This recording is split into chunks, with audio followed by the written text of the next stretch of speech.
So in the last couple of days, I've been having a conversation with business owners, executives, and the like on this concept of remote work. And been talking about different areas of remote work. And yesterday, we were talking about the need for regular communication.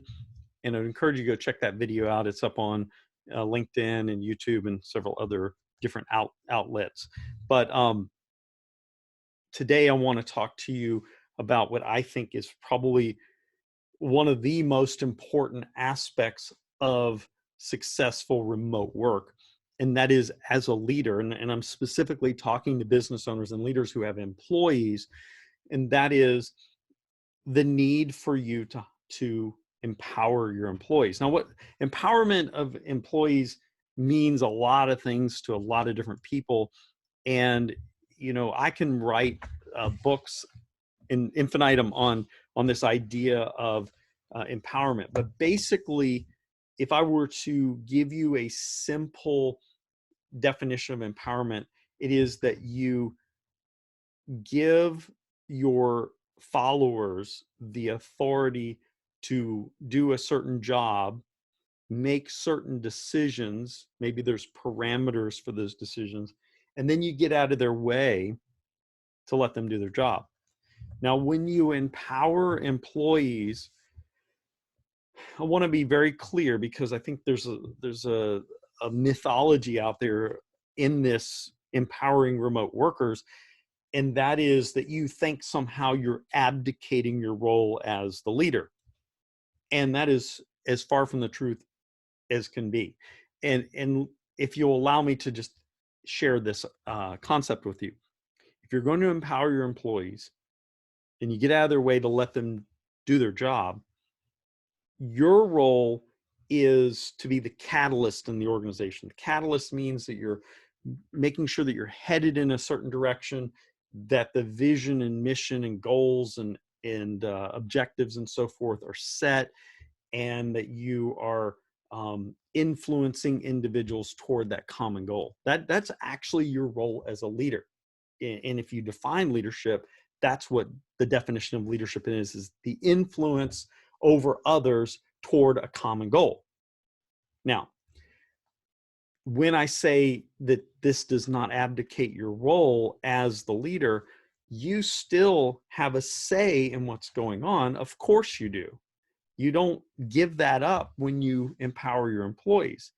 But a wise leader who has empowered their employees is going to be careful how many times they intervene in the decision-making process or in the process of doing their jobs. So when we talk about empowerment, what we're really talking about is the ability for employees to make decisions so that they can keep moving. Because if an employee that worked remotely had to stop every 5 minutes and pick up their phone and say, "Hey, boss," it's no better than them walking by your door and popping their head in and saying, "Hey, boss." Or it's no better than them stopping every 5 seconds to send you a chat or a text or whatever.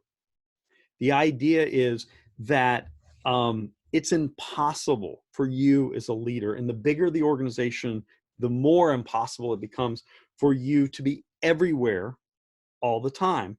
And when we're talking about the complexities of just your business alone, you can't do everything. That's why you've had to hire employees. First of all, you're hiring people that have skills and abilities maybe you don't have, or you don't have the time to do. Like, I can do certain things, but I don't have the time to do them. So I have to pay someone to do them, right? And so when you're talking about decision making, this is going to require you to embrace the idea of giving over explicit decision-making authority or decision-making power to your followers. And when we're talking about that, what we're looking at is setting up guidelines, or as maybe bumpers or something. You have to set up these guidelines of what is an acceptable decision-making decision or not. And when you're doing that, what you're doing is you're setting the foundation of these are the things you're allowed to decide, and these are the things that you need, to ask for help with. Now, there are certain organizations where they just empower the employees to do the right thing. And what that means is that each employee or each business unit decides what is the right thing. At the end of the day, if you're working as a team, even a remote team, what ends up happening is when you empower the decision-making process to the followers, you also empower them to walk into that in a way that they're collaborating with their colleagues, with their team. And so what you end up with is this collaboration through the decision-making process. So maybe you've empowered them to make these decisions, but you've also said, feel free to collaborate with your teammates. And then what ends up happening is sometimes when there's big decisions to be made, you allow them to come up with a consensus, process as well. And I'm going to share some guidelines that I've written in one of my books, which is actually The Open Organization, which is on Amazon. And so when you're looking at consensus decision making, here are some guidelines. First of all, differences of opinion need to be viewed as helpful, not harmful. So there's got to be a little conflict. And Jack Welch in his book Winning, he talks about this healthy conflict. And so as a leader, you need to be in a place where you're okay with there being differences of opinion because they help the overall process. Now, number two, you need to make sure that everyone else is heard and feels listened to. Now, this is key as a leader in a remote setting when you have so many people that are spread out everywhere and you've got the Brady Bunch bricks on your screen, is to make sure that when you're leading, that you make sure everyone has been heard. Now, if they choose not to speak, then they've been heard. Not saying anything is as loud as saying something. Number three, approach a decision on the basis of logic and common sense. So we try to break down decision-making process to its basic elements. What's logical here? What makes the most sense here? What is the right thing to do is usually some of the places we start. Number four, listen to what is being proposed and understand its reasoning. Now, this is key for the entire team in a collaborative environment where there's consensus being developed. You need to listen to what's being proposed. Number five, avoid changing your mind simply to reach an agreement, especially when running short on time. So, this is up there with groupthink and yes men, yes women, whatever kiss ups, whatever you want to call it.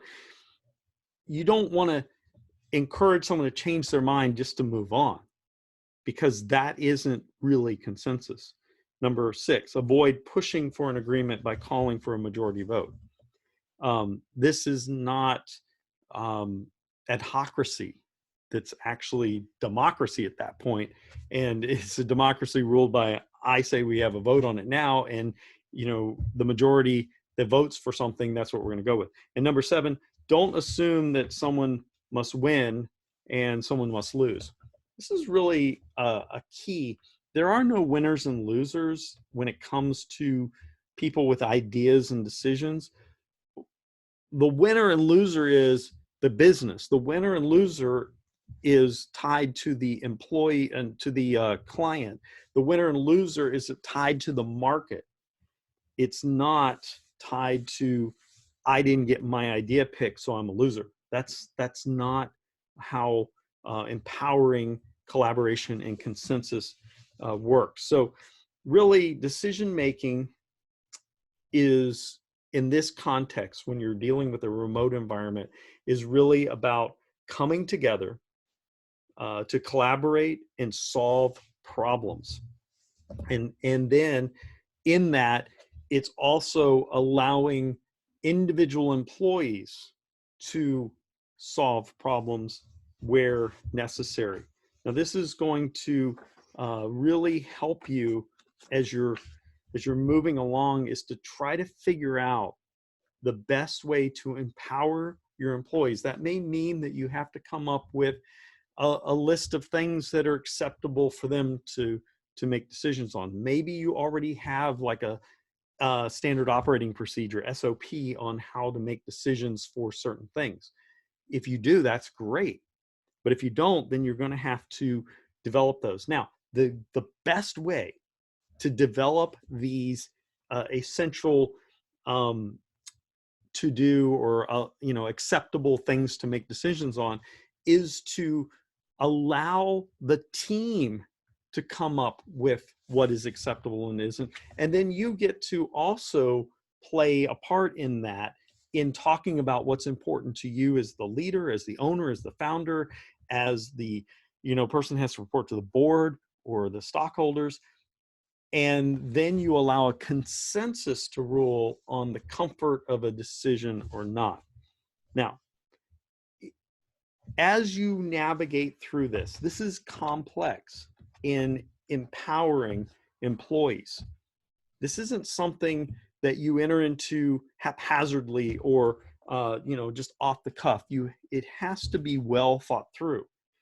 And I realize that in this season, we have been thrown into this remote work real fast. And so there's a lot of catching up to do.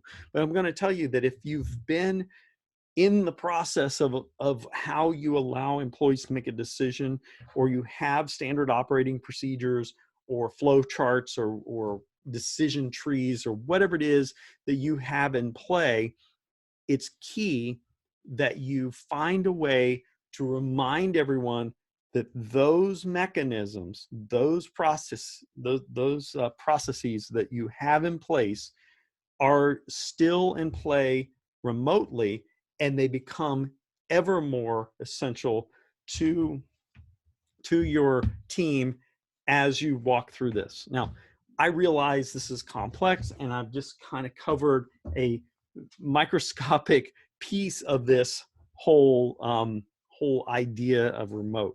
But I want to remind you, as I'm going to do every day, that I would love to help you through this. I'd love to coach you through this, maybe even consult with you, help your team to walk through how do we become more of a remote driven organization. And I'm gonna promise you that many of you, maybe if you don't believe it right now, many of you will come to a place where you may decide to keep your organization remote, or keep the back office or a division of your organization remote. And I don't blame you. I've been doing this for over 15 years. I love it. I love working from home. It creates challenges. But I'm going to tell you right now that there is an enormous amount of money to be saved if you take key essential parts of your organization and you put them in a remote work setting. So I'm Dr. Foster, and I'm with MaximumChange.com. I would love to connect with you. You can email me, info@MaximumChange.com. You can request maybe a 30-minute consult where we can jump on a call. You can find me on LinkedIn and Facebook and Instagram and so forth. Just look for Maximum Change and you should find me there. I'd love to connect with you. I'd love to help you. I'll go ahead and post the link to the book, The Open Organization.